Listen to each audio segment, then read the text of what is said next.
All right, everybody says the market's crashing or correcting. I don't know if it is or it isn't. We're going to talk about that. The real big question tonight is, are there deals on Bring a Trailer, Cars and Bids, P-Car Market, or Hagerty Market because of this market crash? We're going to talk about that and more. This is Bid Nerds. The bidding starts now. Nerds! Bid Nerds is your YouTube car game show.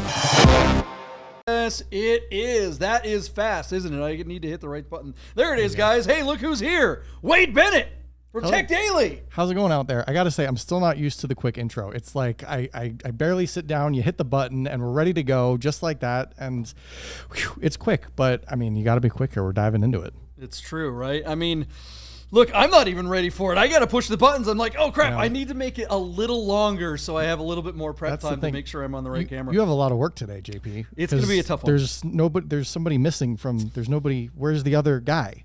What's the deal? Right. That is correct. No Michael Deeb tonight. That's right. On the last episode, we didn't have Michael Deeb because he was going to Car Week. He just got back from Car Week. I left on Saturday. He got there before I did.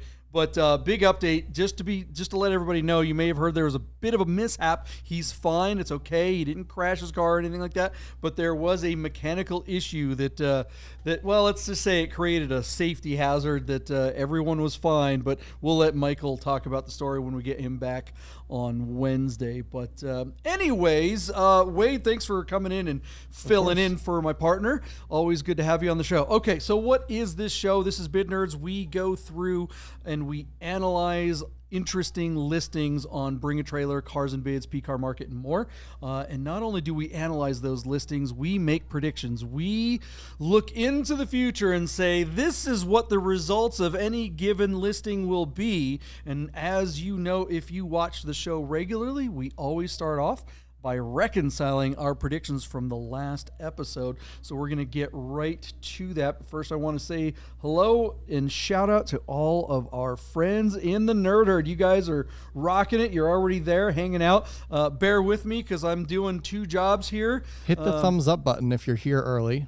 And if you happen to randomly stumble upon this and don't know what it's about, hit subscribe and join the ride. See if you like it. That's why we need to just replace Deeb with Wade here, because I got to check all the YouTube boxes. Hit the thumbs up, put some comments, say hello, drive the engagement up so more people see us, and we'll make more friends, and we'll have more people get the bids right and make us look bad, and everyone wins, right? And we look bad often. If there are new folks watching, and this is their first time coming to the show, make sure you join the live chat. There's great people in there. The Nerd Herd is the best part of the show. The chat group is really what makes it interesting. And if you go in there and introduce yourself, everyone's going to say hello and welcome you to the show. We love new members of the Nerd Herd. Okay, let's get to it. On the last episode, we had some interesting cars. Last week, a lot of cars were closing during Car Week, and we saw just mayhem in results. Things were all over the place, and I think some of the cars that we are talking about today, at least the ones that we're the ones that we're going to reconcile our predictions on, also closed during those auctions, so it may have caused even more mayhem. The big question though tonight is there a car market crash, and is that crash resulting in good deals? The first car on the list that we talked about on the last episode was this. Let's see if I can do the picture-in-picture thing here. Come on, guys. Here we go. All right, look at that. Beautiful car. This is let's see here. It is a 2009 Alfa Romeo 8C Spider. That makes it a rare bird. They made, I don't know how many of these they made. Michael Deeb, my partner, is usually better at knowing how many of any given car, but I know these are particularly rare. Most of them in the United States were coupes. This particular car only had 2,200 miles on it. They all come with a 4.7 liter V8. They all have flappy paddles, 6-speed semi-automatic transaxles. This one had the limited slip. I'm pretty sure they all come in this same kind of color. Boy, I'm sorry, guys. I don't know what color it is, but it's a fancy Italian red, right? Rosso Alpha paint. This is just a beautiful looking car. Anyone who's ever had a chance to drive one, I've driven a coupe and it was magnificent. This is just stunning to look at. Wade, what's your opinion into the Alpha 8C Spider? You know, I got to be honest. I like the coupe. I don't know how I feel about the Spider. The coupe to me always looked interesting, aggressive, sort of sporty. The Spider to me has like a weird chop top vibe where I'm not really sure the bottom half matches the top half. Now, does that matter for a car like this? No. If you want this car, there's only a couple of hundred of these and a lot fewer that were convertibles. So, looks aside, performance aside, this is a really rare, interesting, quirky car. But I'm curious, JP, if maybe people weren't looking, ? And were busy with Car Week doing other things. It's a very good question indeed. Okay, so let's see here. On the last episode, Michael Deeb, my partner, was not here. We had Andy Stahl in the house with us, helping to make the show happen. I thought this car would bring around $300,000. I know that the coupes usually bring that much or more, and unlike some cars, or unlike, particularly Porsches, it seems like everyone wants a coupe. They won't pay extra for the convertibles. There are other brands, a lot of the Italian cars, people still do pay more for the convertible. This car is just so much more rare. I figured it would bring more money. So that's why I said $300,000. Andy wasn't quite sure. He didn't even know that the convertibles existed. So he was kind of surprised about that. He thought they were all coupes, and he came in at $299, so $1 lower than me. He was, and I kind of screwed myself, Wade, because before I gave him a chance to give his bid, I said, well, hold up. Nerd Herd has something to say about it. And everyone in the Nerd Herd was in like the high 200s. Oh, really? So he backed off. He's like, I don't know. And then we were talking about, and he was still a little butthurt from his SLS not selling, probably because there was no one with big money still watching auctions when his closed in the middle of Car Week. What do you think this 8C brought? I think given a potential market correction and less eyeballs, even on a car this rare, I think it probably fell a little bit short. I got to be honest, I did not know this car could sell with a 3 in front of the number. I'm going to say 288. And I want to give you one question.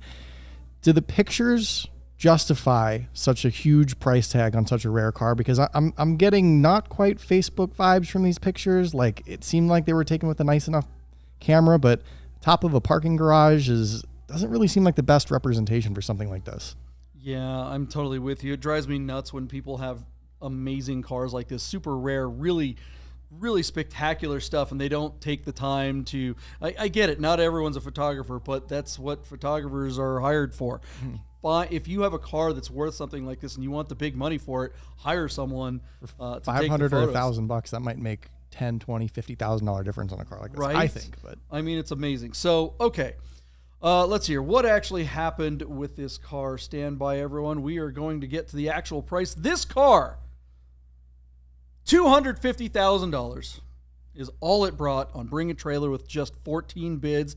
That number was not enough to take it home. So this car failed to sell. The owner still owns it. So we opened up the show with the question, are there deals on BAT right now because of the market collapse or crash or just correction, whatever the heck you want to call it? And I think the answer to that is no, not because sellers, or rather it's not because that buyers aren't paying the numbers that they were before. I think what's going on is that the sellers aren't selling. Mm-hmm. Sellers are going, you know what? Yeah, if this car's only bringing 250, I ain't taking it. My friend, our friend to the show, Andy, was on the last episode. His car should have brought 180. Everyone agreed that thing should have brought out 180. It only got to 155. He said, no, I'm not taking it. So the market might say, hey, it's only worth this much, but the sellers are still in a place where they think it's worth this much. And I think in some cases maybe they are because they're extenuating circumstances with things like the auctions going on. But I don't know if it was the Car Week auctions that held this car back or not. What do you think, Wade? I don't know. I mean, I think that there's always a gap between the seller's expectation and what the buyer is willing to pay, what the market says. There's always going to be that gap. Right now, it seems like that gap may be 10 to 15%, right? If the Nerd Herd agreed that this car was maybe 275, 280, and it hit 250 and didn't sell, maybe, there was another 10% somewhere where it should have met. But if the seller still thinks that this is a $300,000 plus car, That's pretty unrealistic. And regardless of Car Week, regardless of anything else, I think the market has gone down by a certain percentage, and sellers need to be more realistic about that. So, I really don't think that this is a car that missed the mark by that much. I don't think it's the end is near market in turmoil kind of car or an indication of that. I think this is a fair sort of market suggestion with a 10 to 15% haircut on what most cars are going for right now, given insert your excuse, given Car Week, given the market, given the election, given the price of gas, like whatever it is. I think that you can kind of fill in the blank, but I don't think this car is the end of the world kind of price. Yeah, it seems to me right now that like super rare, super clean, super nice examples of cars that are truly collectible and wanted are still bringing some big money. We saw a Ferrari F50 at one of the auctions. I think it was Sotheby's. Correct me if I'm wrong. Maybe someone watching might be able to. But that F50 went for over $5 million this week, and that's got to be a record on an F50, right?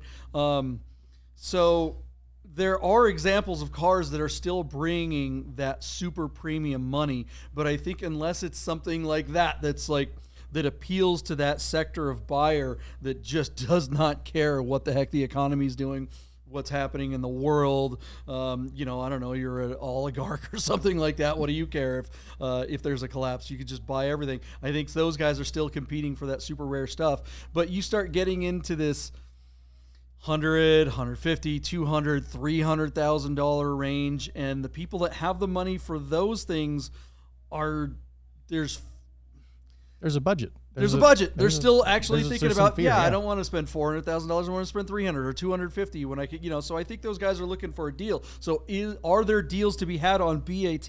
This coming week will be interesting to see, and we have predictions to make that we'll get to in a little bit. But let's take a look at another car that we talked about on the last episode to see if we can answer the question. This is a modified Porsche 930. This is a 1978.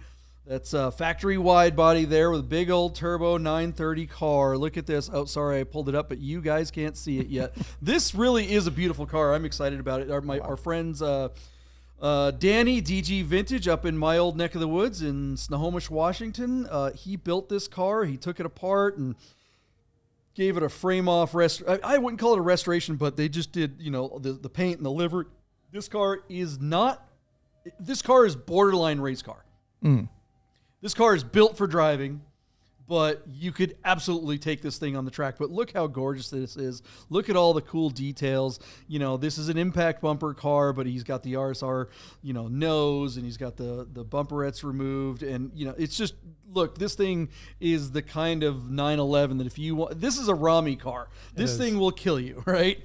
3.3 liter engine. I don't know what how many, it's got K27 turbocharger, Andal Racing intercooler, just all the bits that you want. If you want to build a custom 930, this really is it. And that colorway with the cool livery, Danny always does an amazing job putting cool stickers and graphics on his cars that really make them pop. He's one of the guys, he's kind of like an early adopter of BAT. He's done really well with the platform and his cars. But 930s I've seen really seem to be softening to me. There was a high mark there where they were getting close to $200,000 pretty regularly. Now they're back down in the $120, $130 range for stock ones. This one being a modified car, I'm always worried about making predictions on modified cars because you're really narrowing down the audience, the person that wants this car, the person that has $150,000 and wants a 930. Do they want one that's all done up like this thing, or do they want a stock one?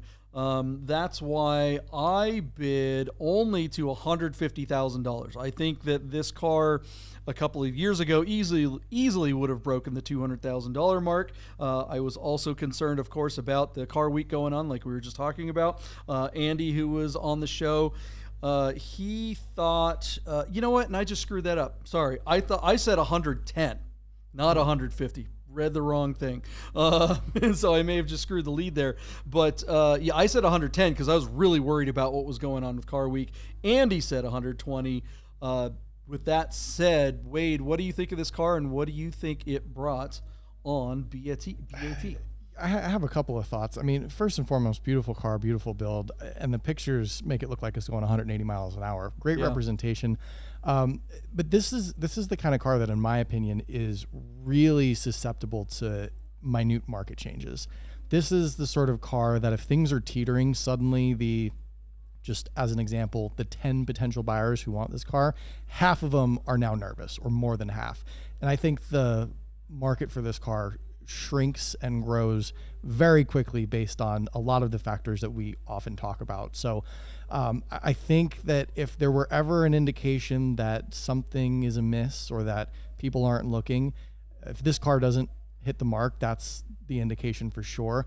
But I hope that whoever built it and owns it is willing and ready to part with it, because it would kind of be a shame to put all this time and effort into listing it and representing it so well and not committing to sell, because I don't imagine it's going to get easier in the winter months to sell a car like this if there's also uncertainty. You're not going to be tracking this in the Pacific Northwest in the winter, probably not going to be tracking it most anywhere else in the wintertime. So this is a really delicate car. I hope it brought, I hope it brought $155,000 or more. I mean, if it's a $200,000 build, looks beautiful, but I don't know. I'm skeptical. Is that your number? $150? 155. 155. Yeah, unless you happen to spoil it with that, whatever you said. But that's truly what I think. I mean, for a $200,000 build, I take it, a bit lower. It would be a crying shame to see it at half price. Yeah, I mean, I think if you or I were commissioning this car to be built, it's definitely a $200,000 build for sure, maybe more. But Danny, this is what he does for a living. He builds cars for customers. I'm kind of surprised that this one went to auction. I thought most of his cars actually, were commissioned at this point. I'm surprised that and maybe this was a car that started out as a commission and maybe the guy bailed out. I don't know the story. I should have called him and asked. But with all that said, the real number, this car with 18 bids did sell at $150,000. And to me, I think that's a deal. I do agree that there is a narrowing audience for this kind of stuff. I know that I'm saying that I think that's a good deal, yet I'm with you, Wade. I'm not confident that this car is going to be worth that again until possibly next summer if things get better one way or the other. And, I do think, though, that some of the assets, there are some great photos of this car. I think that really helped the auction. I think if the photos of the Alfa that we were just talking about, if that car were represented as well as this one, maybe that Alfa would have gotten closer to my number. What do you think of that result? Yeah, I think that result's fair on both sides. You're never going to get all the money back from a build unless it's a very special, very unique name brand, whatever. But I think given all the circumstances, it was probably a fair price. And, like I said, and like you said, the seller needs to be realistic given all the factors.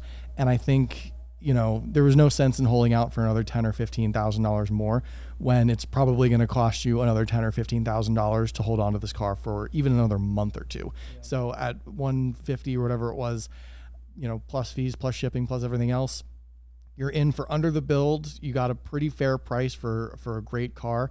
And I think the seller or whoever owns this is probably, maybe they wanted that extra 10% that I was saying earlier. Maybe on a great day last year, this was a 175, 165 car. But all things considered, I think it's a sigh of relief.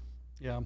Our friend Rami has an 86 turbo 911 that he's going to be selling here pretty soon, and his is definitely modified. It's not stock at all, but it's not as obviously modified as this one. Mm-hmm. So it'll be interesting to see when that one comes to market. We're looking forward to making some assets for that car.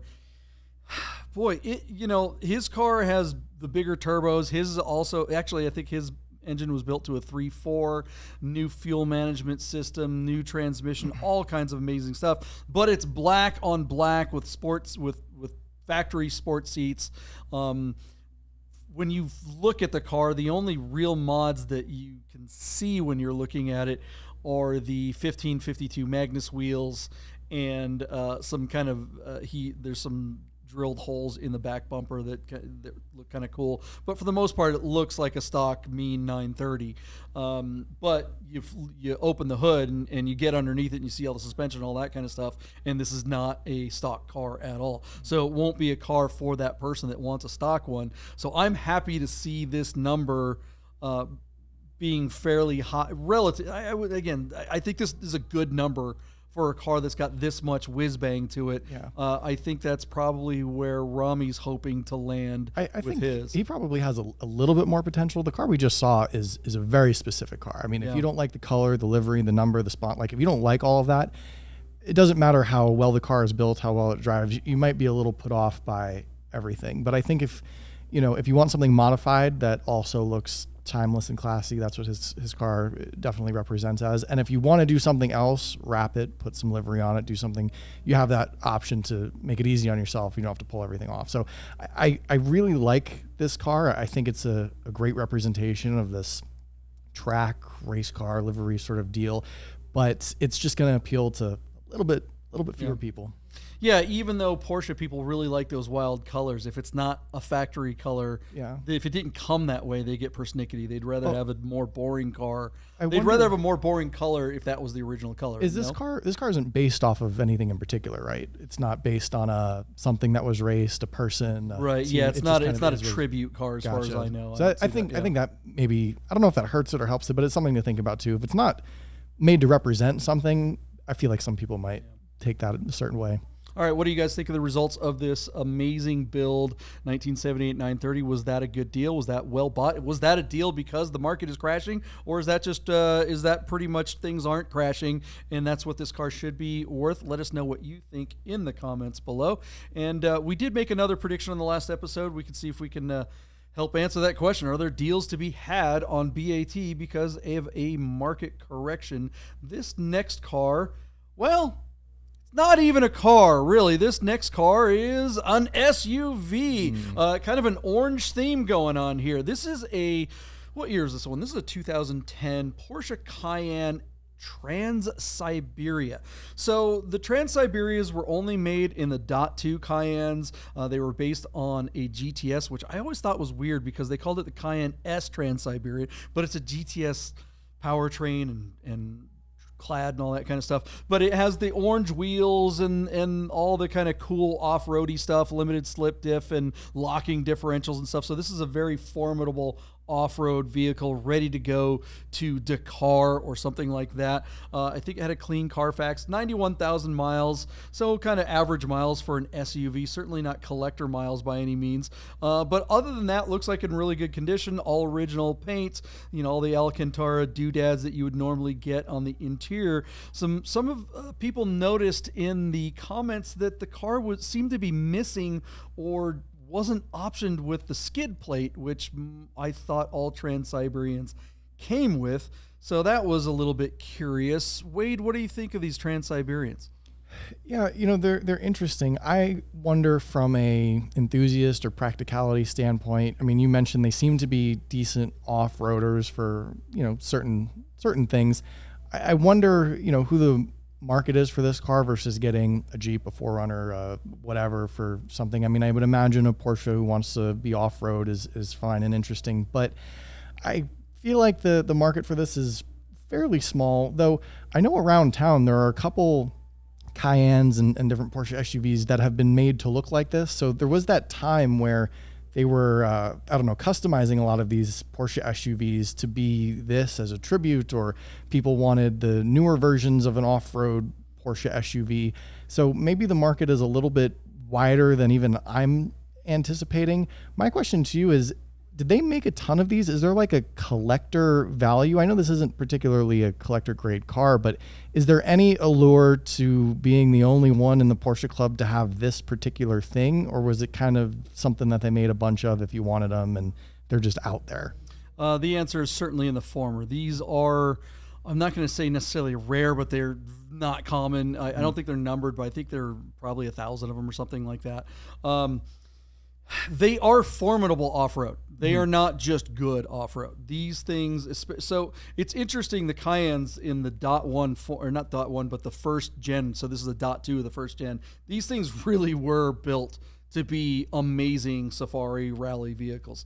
And it was funny being at Works Reunion. That's the big Porsche event during Monterey Car Week that we just got back from. We were there on Friday. It was amazing how many off-road Cayennes there were. Now, there weren't many actual Transsiberians, but lots of people are going out and buying Cayennes and lifting them and putting the wheels and tires on them and the roof racks and using them as originally intended. And you're also seeing, you've seen them all, the Safari 911s. That's become a big trend, of course, with the air-cooled cars. But now you're seeing a ton of them with the water pumpers. There was a whole huge display of 996s and 997s with roof tents. I mean, that's like a thing. There was probably a dozen of them lined up. So taking Porsche's off-road, obviously Porsche is now offering the Dakar 911. Porsche realizes that people like to do all this crazy stuff, and the Transsyberia was kind of like the first outing with something other than a Safari 911 where they acknowledged that. Were they popular at the time they came out, or were not they particularly? So no, they were too early. Yeah, if they came out with this now to match the 911 Dakar that they have, I mean, it would probably do quite well. Right? Yeah. If they made out a new Transsiberian, it would probably. You're absolutely correct. With all that said, what do you think this auction result landed on? Give me an anchor. Give you an anchor. Give me an Okay, anchor. I'll give you some help. A Cayenne GTS.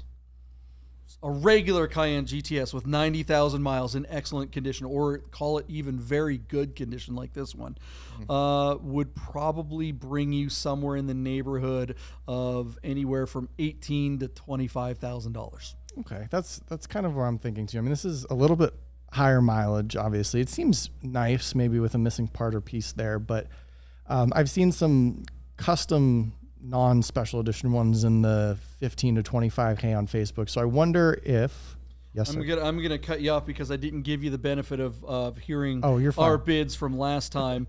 My bid on the show on the last episode was $32,958. This is a Porsche 958, so that was me being cute. And Andy came in at $27,000. And I don't know if Randy gave us some numbers here. Yeah, Randy's got the numbers here. We've got, there were numbers from anywhere from 27 to call it 33. So that was kind of the spread. Yeah, it seems like a little bit of a premium over a custom one. So I'm actually going to go a little higher. I'm going to say 33.5. 33.5. That is a pretty good bid. Now, I didn't give you the benefit of reminding you that I was kind of bearish because of Car Week going on. So my number at 32,958 was very bearish. These typically have been going for 40 or 50. Really? So my bid at 32,958 was going, I just don't think the people that want this are around. I think they're at Works Reunion. And I was right about one thing. Many of them were at Works Reunion, and these are worth more, but people that want these were apparently at their desk, or maybe they were at Works Reunion with their phone bidding on it because they saw so many of them all over the place. This car with 52 bids sold for $46,000. Wow. So I think that's a pretty good number in a lot of traffic, right? 52 bids? 52 bids. I mean, people are either committed or trying to steal it, or, I don't know how many actual people that is, but that's a lot of action. So you're right. I mean, they were either not at Car Week or they were at dinner staring at their phones trying to get this. And, like I mentioned, and like I asked you, it seems like a car like this, there's a certain premium for the fact that this is what it is, right? It's sort of a unique collector. They didn't make a ton of them, regardless of the mileage and the use. I feel like there's a premium to be had for something that is so unique, and especially now where these are increasing in popularity with the adjacent cars. I mean, maybe this was dare I say, a pretty good buy. Could you imagine it going any higher in the future? Yeah, not for a while. I mean, they were definitely going for more not too long ago, but not much more. This number to me seems like kind of a reasonable correction. Like you said, maybe 10% off what they were going for maybe a year ago or a year and a half ago or something like that. But, they do tend to have higher miles. It's really rare to see these with lower miles because the people that bought them, most of the people actually drove them. But yeah, all that said, I think this kind of proves the point that no, there aren't necessarily deals on Cars and Bids and Bring a Trailer because of a market correction or a market collapse, or maybe this one's just an anomaly and because it's just kind of a weirdo and they're hot right now. Magatu would say they're so hot right now. Maybe that this car was just at the right place at the right time. What do you guys think of the results of this Transsiberian Cayenne? Was that a deal or is that just what they're worth? Let us know. And we're going to take a quick break and we're going to keep digging into this question. This is where things get interesting. We're going to make some new predictions and you can play along. Next week, people aren't going to be able to use Car Week as the excuse. So it'll be interesting to see what the results of auctions are on the next batch of predictions that we're going to make. Stick around. We're going to make those predictions right after this. We'll be right back. Hey guys, I got to tell you about our friends Gaudin Porsche of Las Vegas and Gaudin Classic. If you're looking for a new Porsche or a classic, you got to call our friend Steve at Gaudin, this guy. Save yourself the hassle of screwing around with all the auctions like we always talk about and just talk to Steve. He'll find you the classic Porsche you're looking for. Gaudin Porsche of Las Vegas. Hey guys, you're probably looking at your watch and wondering if Bid Nerds will ever end. So you better talk to our friends at Our Smiths to make sure your Rolex, Tag Heuer, AP, or any fine timepiece is in tip-top shape. Our Smiths, fine Swiss repair. You could win this Lotus Emira from Vegas Auto Gallery at Vegas Auto Fest. Hi, I'm Rami from The Rami Show on YouTube, and I've teamed up with Vegas Auto Gallery to give anyone who goes to Vegas Auto Fest a chance to win this car. Get your tickets at vegasautofest.com and come to Red Rock Country Club Saturday, September 21st to win.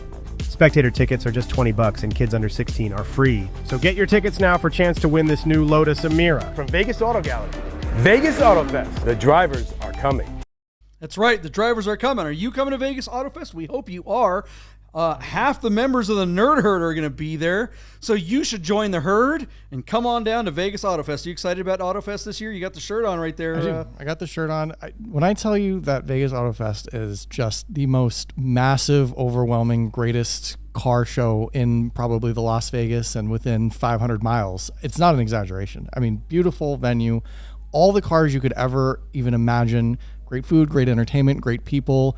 And I mean, what more could you possibly want? Did I sell it? I think I think you're hired there. You should open your curtain because now the lights come down and people can, we're going to look at this. We're in the container park in downtown Las Vegas. It's always fun to kind of show off the studio. I need to get some more cameras in here to show all the other angles. All right, let's get to some predictions. Are there deals to be had on Bring a Trailer and Doug DeMuro's Cars and Bids? Is there a market correction? Is there a market crash? Is that going to mean sellers are more likely to sell at lower prices, or are the sellers going to hold back like we've kind of seen? The bidders have been there. People are wanting to buy, but the sellers just aren't letting the cars go. We've got some very interesting cars to look at. The first one is one that I selected just for our friend Wade Bennett. I knew he was coming today. He's our resident Ferrari expert, so I'm going to let him do the introduction of this car. Are you ready for it? I am as ready as I'll ever be. All right, here we go. Wade Bennett introducing this amazing 2018 Ferrari. What is this thing? So on Bring a Trailer, this is a 2018 Ferrari GTC4Lusso V12. So this is finished in Grigio Silverstone over Bordeaux, which is kind of a dark red leather interior. It's got a few options, including the JBL sound and a couple of other things inside. But this is an interesting Ferrari. It comes from the lineage of the 612 and the FF. The GTC4Lusso is the technically four-seater Grand Tourer, and it is the shooting brake hatchback, not quite an SUV, not quite a car that has further inspired the actual SUV or FUV, the Pero Sangue, which came out this year. So this is the kind of Ferrari you get to please your better half when you say, I got something practical with back seats for the kids and a trunk for the groceries. But this GTC4Lusso is special because it does have the V12. The GTC4Lusso had both a V12 option and a V8 twin turbo option. And between the two, I think having a screaming V12 in a car like this is great. However, I, as a Ferrari person, have really had a hard time getting behind the shooting brake design of this car. The GTC4Lussos had a better design, I think, than the FF. They flowed better. There were some improvements all around. But this is a tough car. I mean, if you want a Ferrari, if you want a daily drive, it's great, but you're going to get a lot of questionable looks with this in the parking lot from both car enthusiasts and non-car enthusiasts. So a really interesting car. I think from a popularity standpoint, the FFs and the GTC4Lussos have oddly enough increased in interest over the last few years because there just isn't a comparable car on the market. There isn't something comparable from Ferrari. There isn't something comparable from anywhere else that has, in this example, a V12, or you can get the V8 if you want. And they didn't really make a ton, and there aren't that many that are for sale at any given time. So an interesting car, you're going to pay a premium for it. And JP, you better like the shooting brake design because it is polarizing to say the least. Yeah, I know some people love them, some people hate them. I'm definitely in the love it category. I love a car that you can use. That's kind of, I guess, why I'm a Porsche guy, because Porsches are just, in the immortal words of our good friend Jackie Braun, they're so versatile. I love this thing. This is just a beautiful looking car, and I'm with you at that V12. How can you do better than that? Holy cow. This car is being sold by a dealer. This thing only has 10,000 miles on it. Not just any dealer, Wob. Yeah, exactly. Massive seller, dealer, representative party on Bring a Trailer. So it has some provenance. But I will say this. One thing from the perspective of a Ferrari owner, buyer, and probably people who are looking, this is listed as having 10,000 miles. And the Carfax last updated was 5,800 miles. So there's a 4,000 mile gap of something that maybe there's documents, maybe there's, a reason.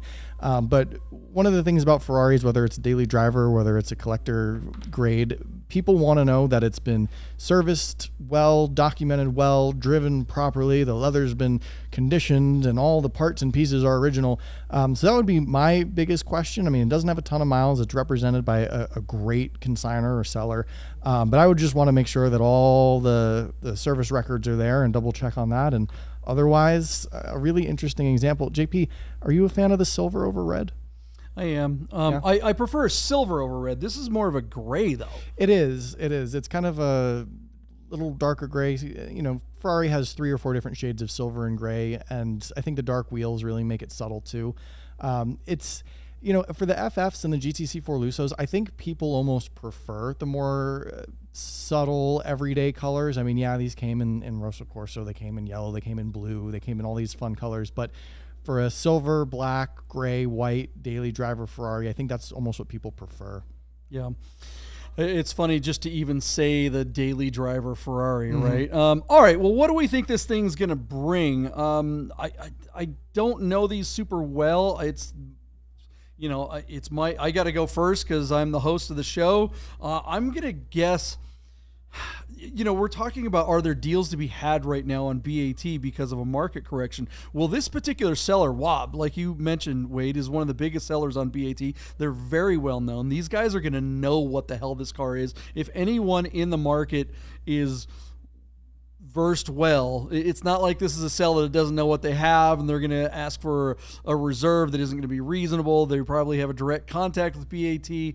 I got to think that their reserve is at least in the ballpark there. I think these go for what, 220, 230 typically? Yeah, I mean, there's 2 things about this. One, they don't come out for sale that often. There's been 4 this year on Bring a Trailer, and one of them was a T turbo, and one of them was like a salvage title, something or other. So there's really only 2 comps on Bring a Trailer.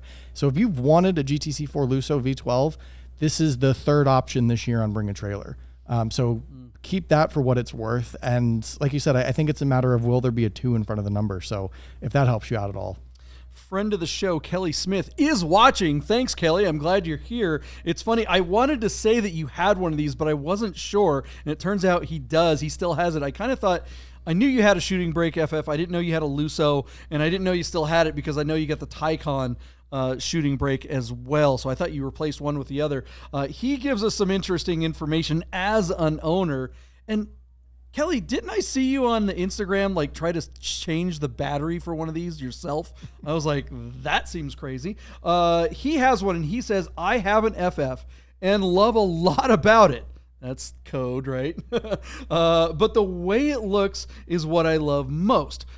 By the way, most FFs and GTC4Lussos need $50,000 in service, no lie. So there it is, guys.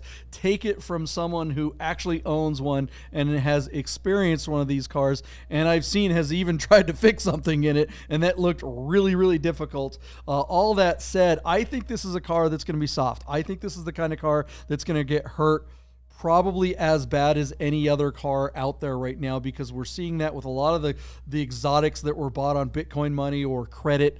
You know, all that kind of the Huracans and the SVJs and all that stuff are just, that's the sector of the car that's one of the worst hit, maybe probably second worst to the big luxury sedans like Rapides and Continentals and stuff like that. But all that said, I'm going to say this car brings in it. Well, I should also mention it's got 2 days to go, and it's currently at $181,000 with 15 bids. So we usually see BAT get up to double on the last day. There's no way this car is doubling the last day. No, not a chance, right?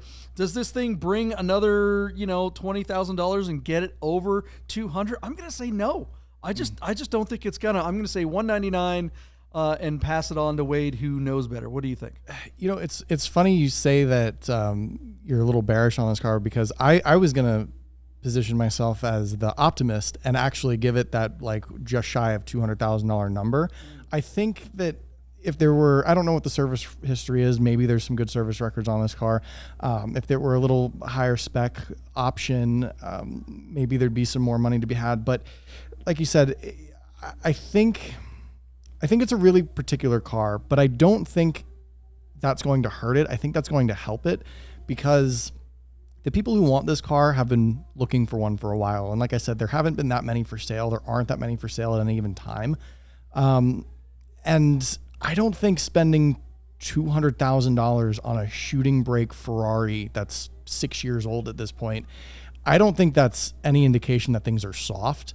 FFs for a smidgen of time were like, you couldn't give them away at $100,000. And now the FFs are like 130 to 150, and the GTC4Lussos are like back over 200 a lot of times. So 199 is like, I think a little high, but I'm going to go even a little higher. I'm going to say 205.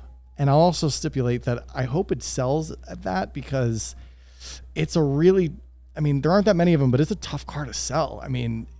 The 7 people on earth who want this car right now are looking for it. And if it doesn't sell, you're really going to put off those 7 people. Yeah, and this is one of those cars, because it's being sold by Wob, that they're doing their own marketing. It's not like it's not like this is the only place that this car is getting the exposure for the auction, right? Sometimes, when you have private sellers, they pay BAT to put the car on that platform because that's going to get the most eyeballs. But big sellers like this already have their own audience who are paying attention to the things that they're selling.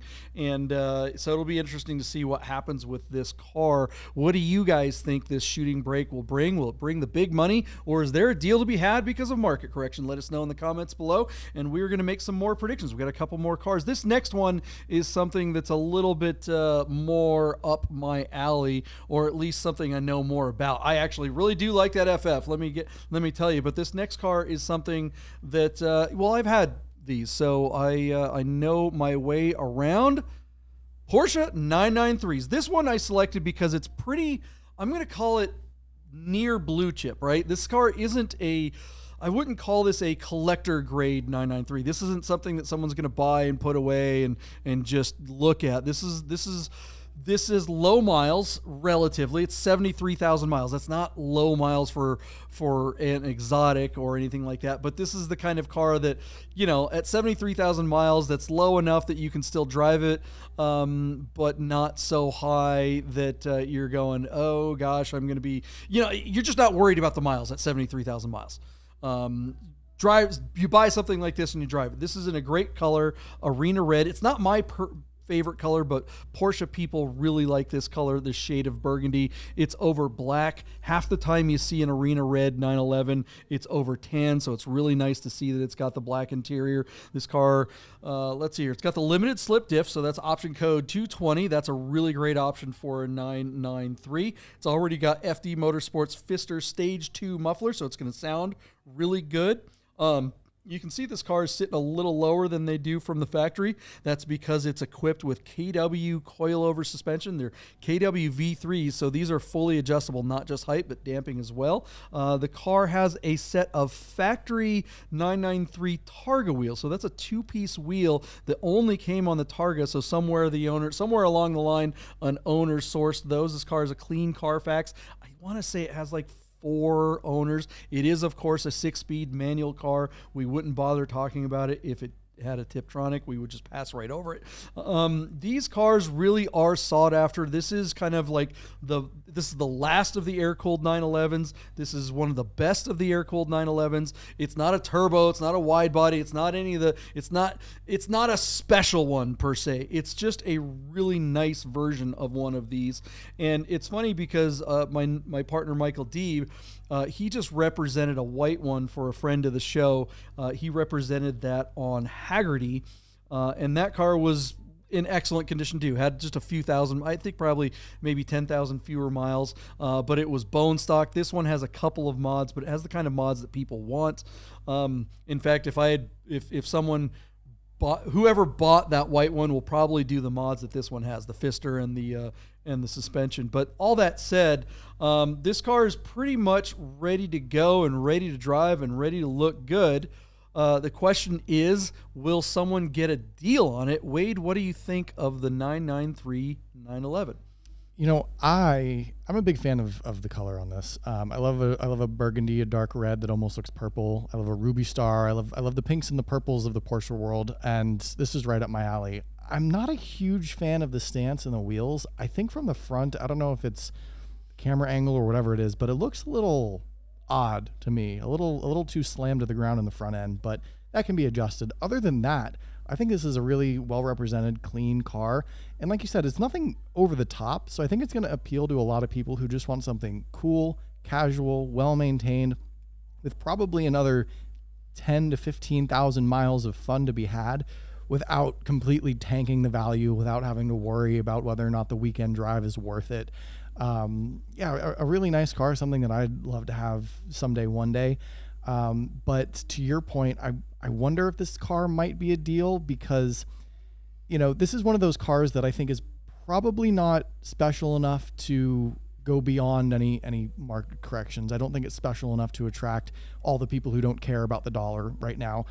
I think it might be the kind of car that is hurt a little bit by current threats and conditions. So that's where I'm thinking, and that's where I'm probably going to taper my expectations a little bit for an otherwise really nice car. Yeah, I mean, I think that's a good take, and that's, again, why I picked it, because this is a canary in a coal mine right here. This is the car that's going to tell us what's up. If this, and Anthony Vieira from Our Smiths, our sponsor, Our Smiths, up there in Idaho. By the way, Anthony, look, I'm going to interject real quick. Anthony is doing something really cool for AutoFest. He's making a custom, one-of-a-kind AutoFest watch, a Vegas AutoFest watch. Wow. So you'll get a chance at AutoFest. You could win F1 tickets. You could win a custom automatic watch made by a master watchsmith. That's Our Smiths. Or you could win a brand new Lotus Emira. It's amazing. Not only is the show great, but you can win cool stuff. All the things you need in life. Exactly. Imagine if you got a trifecta. I love that 996 steering wheel on this car. I just don't like that they chose one with wood on it. That was not a good choice, but usually the trice. That's something that stood out to me too when you were flipping through the pictures. The wood didn't match, and I was kind of looking around for if there was any other wood, but well, yeah, weird. That's for those of you who don't know 993s. Let's see if I can go back to the steering wheel here. The steering wheel on this car, that is not a 993 steering wheel. The 993s came with a 4-spoke airbag steering wheel. trying to get back to a shot of it there.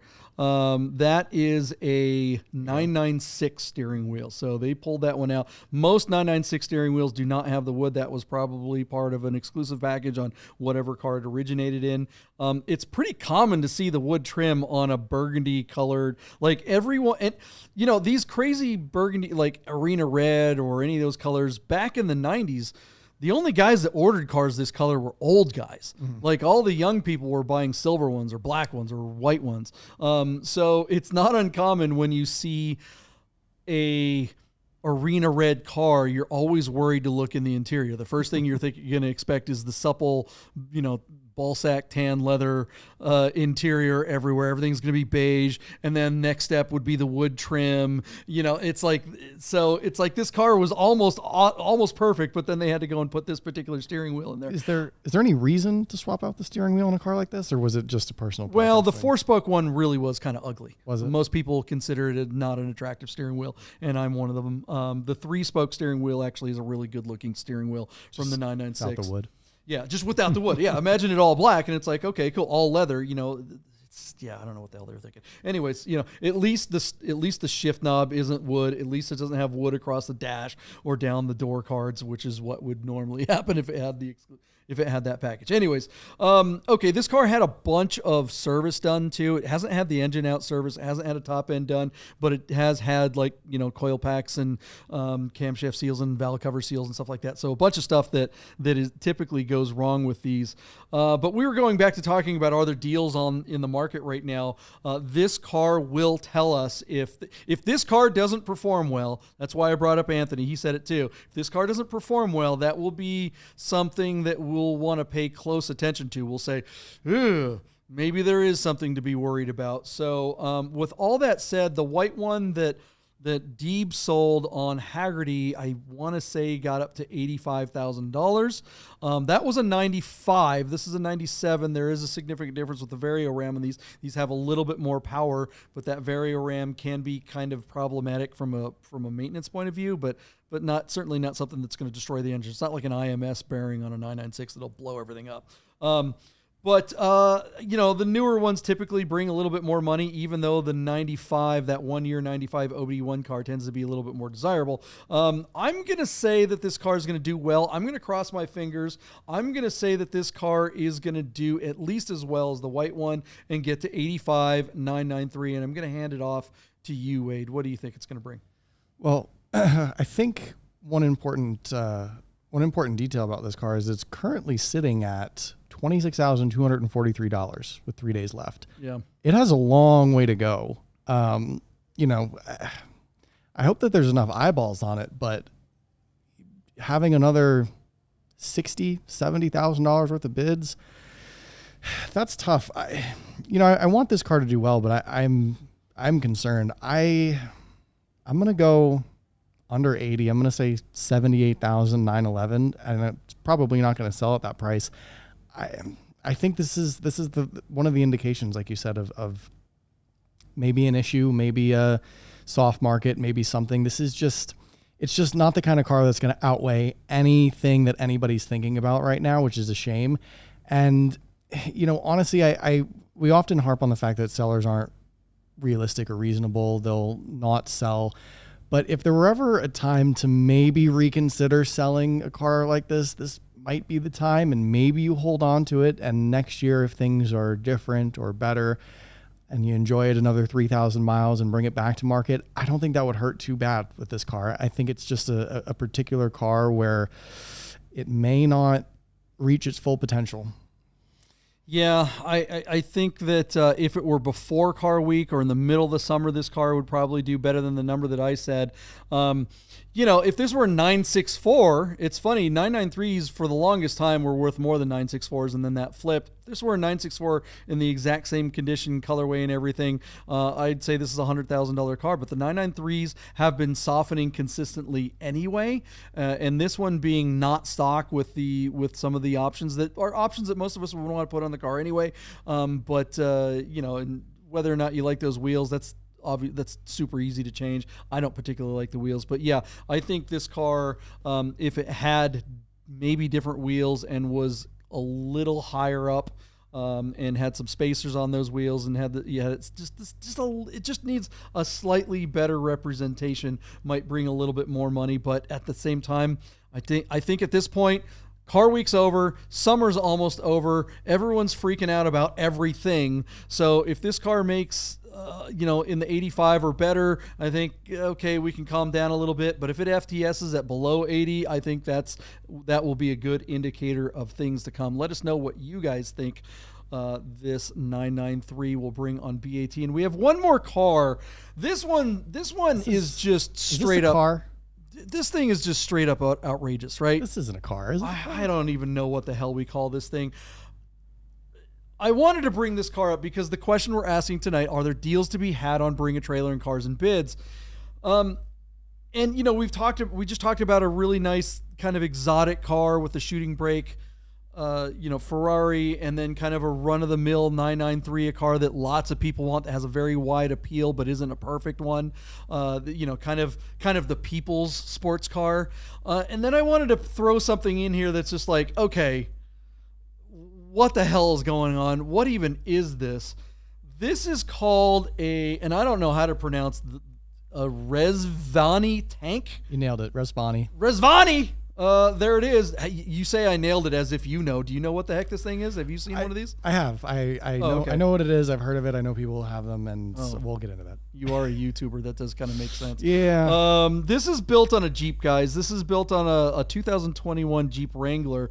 I guess that would make it I think a JK or something like that. So usually the tops come off of these. This one has just an outrageous body kit on it. I don't know what it's made out of. I don't know if it's plastic or carbon fiber or fiberglass, but it just, in my opinion, is just the R word. This is just retarded. This is the dumbest looking thing I think I've seen in a long time. And we've covered some really dumb looking cars. This thing does appear to be formidable under all that plastic. It does have a crazy off-road package with, portal axles. And this thing has it has a big engine too. I think they put a Demon engine in it. It's got the Hemi, the 6.4 V8 for about 500 horsepower. Yeah. What do you know about these, Wade? What can you tell us? I look at the interior. It just looks like a regular Jeep interior. Jeep, yeah. These things are really odd to me because you take something like a Jeep and you just make it like weird and not good at what it originally was intended for, right? Like the Jeep platform is perfectly fine, tried and true. It's off-road, it's practical, it's everything that you'd want in something so specific.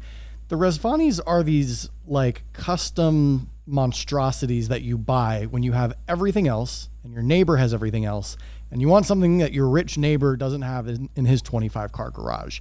And a lot of people spend a lot of money building these and speccing these out. I want you to understand, JP, just to put things into perspective, there was one on Cars and Bids already. And if this frames your perspective on these, by all means, it bid to $170,000. So when was that? This was May of 2023. Okay. So what that tells me is that underneath that, you paid effectively $150,000 on top of a $20,000 Jeep or $30,000, which is just wild to me. Now, I mean, is this cool? I guess. Does this make it a Jeep? Does it make it better? I don't know. Do you want a 500 horsepower Hemi engine in your Jeep? They do sell a Hemi Jeep. They can put a Hellcat crate engine in Jeeps. I don't know why you'd want that. This does have better suspension and off-road, bigger tires. It's, been revitalized with a heck of a body kit and whatever parts and pieces that hopefully make it tougher. And, Rezvanis, they do a couple of other things, other builds and stuff, and they've somehow continued to survive. I don't know if they're growing in popularity, but if someone's paying six figures for a Jeep but worse, they've got an audience for it seemingly. So I don't know. These just don't appeal to me. I'd rather have 5 regular Jeeps, all different ones for me and my friends to go tooling off road with than one of these. That's just me. Whew, this is an ugly ass Jeep. I think if you're going to call something a tank, and we see this a lot of times with these crazy off-road, aftermarket builders. They go out and you see it a lot of times with the Land Rovers, a lot with Defenders and old Defenders and stuff like that. They try to add all this crazy stuff to make it look like a military vehicle or a Humvee or something like that. If you're going to make something look bulletproof, it should be bulletproof, like actually bulletproof. This looks like if it were in a movie, the action hero would be hiding behind it and shooting his machine gun out from over the top of it or whatever, and bullets would be bouncing off of it. But because it's all plastic, it's less than bulletproof. Not only is it not what it looks like it's saying it is, it's worse. This is the opposite of a tank. This offers you less protection. The other thing I want to know too is like how much of the original stuff do they take off in order to put this over the top? These cars are all the Wranglers of this era have fiberglass roofs that come off of the vehicle, and then they have the big roll bar underneath. And now this doesn't come off, so it's like it's just like how much, like how does that rear hatch open? Does it have hydraulics in there? What is it anchored to? I mean, this thing has got to creak and squeak and make weird plasticky rubber noises. The worst part is when you sit your ass inside it, it's still an FCA product. It's still a Jeep Chrysler garbage on the inside for the most part, which kind of sucks, right? Yeah, exactly. What is it? The RG, Chrysler, Jeep, Dodge. Their stuff is just junk now.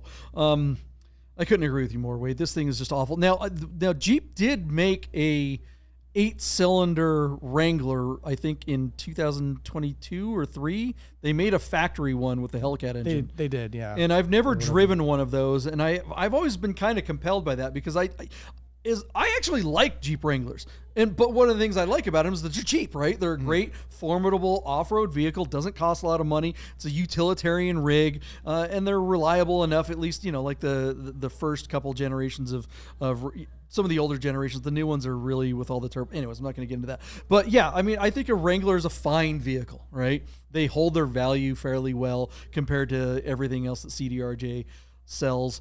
It's about the only vehicle that holds its value when it comes to anything Chrysler. But when you do something like that, I mean, their list price is $170,000 or $180,000 if you want to buy one of these new. You're saying that that's what they're going for, or that's what they went for about 6 months ago. And it's built on, even if you did get the actual Jeep that came with an 8-cylinder, I think those are going for about $60,000 or $70,000. So they're twice as much as a regular Wrangler. I've never driven one, so I don't know if the driving experience. I like the idea of being boxy and fast, like a G-Wagon, and that was the thing that kind of sucks about Wranglers. They're just underpowered, doggy, and no aerodynamics, so they're kind of crappy to drive on the freeway. I don't know what this thing's like. I don't know. What's it going to bring? I guess I go first, right? So where's it at now? With a day to go, it's already at $86,000 with 19 bids on Cars and Bids. We don't see late-stage rallies on Cars and Bids. I think this is the kind of thing that, the weird cars tend to do better on Doug's site because he's a weirdo. But I just don't think anybody wants one of these right now. I don't think this is a crypto bro car. Bros are not going, hey, I want a plastic fake tank thing. I say it makes another, I'm going to say it gets another, $4,000, gets to $90,000 and hand it off to you, Wade. Wow, that is as bearish as can be. I don't know. I'm well. Hold up, too. I'm gonna hop in there too. I think if I'm only saying $90,000 because it's 86,000, and I'm looking at it right. If I didn't know what it was at right now, I would say this thing would, and I do think it's going to FTS at 90,000. Yeah. But I would say this is going. I would have bid that it would have FTS'd at like 50,000. I just don't think anybody cares. Even with the fact that the last one, I just glancing, I don't know if the last one was the bulletproof one or a special one, but the last one on Cars and Bids bid to 170, which is, I don't know if maybe that was the only one that was sold. I mean, there was something about that one that almost made retail or whatever it was, but yeah, I don't know. Like you said, this is the sort of vehicle that is just really cool for like 6 months. And then I don't think anybody cares or interested. I've seen even bigger, crazier Rezvanis than this. I've seen some, I think they make even like 6x6 ones. It's just, I don't know. I have a hard time spending twice as much for a Jeep. That's worse. And I think most people do too. And on the secondary market, you're just going to get annihilated on this.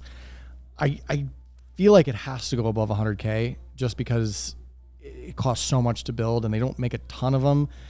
I originally thought maybe 130, but that even seems high. So I'm going to bump it down a pib and say 122, and obviously fails to sell because I think I'm even sort of influenced by the previous cars and bids listing at 170, which again, I know nothing about aside from the number, but anything under 100 would just be miserable. I don't know, man. Under 100 would be really tough. What is the Nerd Herd saying on this? I'm really curious. Yeah, that's a very good question. So Nerd Herd, Phillips up there at 113. So a few people are saying over 100. Gerd says 105. Gerd knows. So he thinks it's going to break 100. Gerd, do you think it will FTS or do you think it'll actually sell at that number? Let's see here. We've got some other bids. Look, one of the guys in here, I think it was Brian, said this is it. 86 is all it's going to bring. Half price. I mean, yeah. I think the spread is between 86 where it is now and 113. I don't think anyone's thinking it's going to go higher than that. I think I think there is a market for a bulletproof car right now. But not this one because it's not bulletproof. Because it's not bulletproof, yeah. Exactly. If you like an actual tank would probably bring pretty good money, maybe more money than an actual tank has ever brought before. Because a lot of people think we're about to go into apocalypse or World War III. I mean, I hate to break it to you guys. I mean, World War I, was it Franz Ferdinand or whatever that guy? He was shot at the beginning of July and people were getting blown up by August. I mean, things happen quickly these days, or used to, and so why wouldn't World War III happen just as fast? I think maybe now is the time to start, A-team style welding some steel plates to the side of your Wrangler, and maybe you've got a growth market there. Cheaper and more reliable. Right? And at least it would actually be bulletproof. This just doesn't even work as a bug-out vehicle. I mean, it's just the worst. All right. What do you guys think? I'm ranting there, but that's typically what I do at the end of the show anyway. I didn't even drink anything. It kind of sucks. All right, guys, what do you think this silly plastic tank will bring? Will it pop or fizzle when it closes in a couple days on Doug DeMuro's site? Let us know in the comments. And that's a show. Wade, thanks for hanging out and saving my bacon and filling in for Michael Deeb. Yeah, it's always good to be here and talk cars and whatnot. And hope Michael Deeb's back in the hot seat on Wednesday and all that jazz. But it's been good. Really interesting stuff. Interesting market and interesting world we live in right now. And I'm always curious to see what direction we're going to go. I feel like every week it's a big question mark. We're going into a new week and literally anything in the world can happen. Yeah, I mean, there was an assassination attempt which 4 weeks ago, and nobody's even talking about it. Yeah, like, that's it. It was what's Taylor Swift wearing now? Man, it's like, geez, wild. Stuff moves so fast now. It's crazy. All right, guys. We will see you on Wednesday night, and make sure you check out Wade Bennett's Tech Daily on YouTube if you're interested. But more importantly, check out Bid Nerds on YouTube. Hit the thumbs up. Hit the subscribe button. Make sure you tell your friends. And if you want to see us in real life, AutoFest. AutoFest. Yeah, you can get your tickets right now, guys. AutoFest.com. We'll see you guys Wednesday night with a live, brand new episode of Bid Nerds. Bye. Nerds! Get those nerds!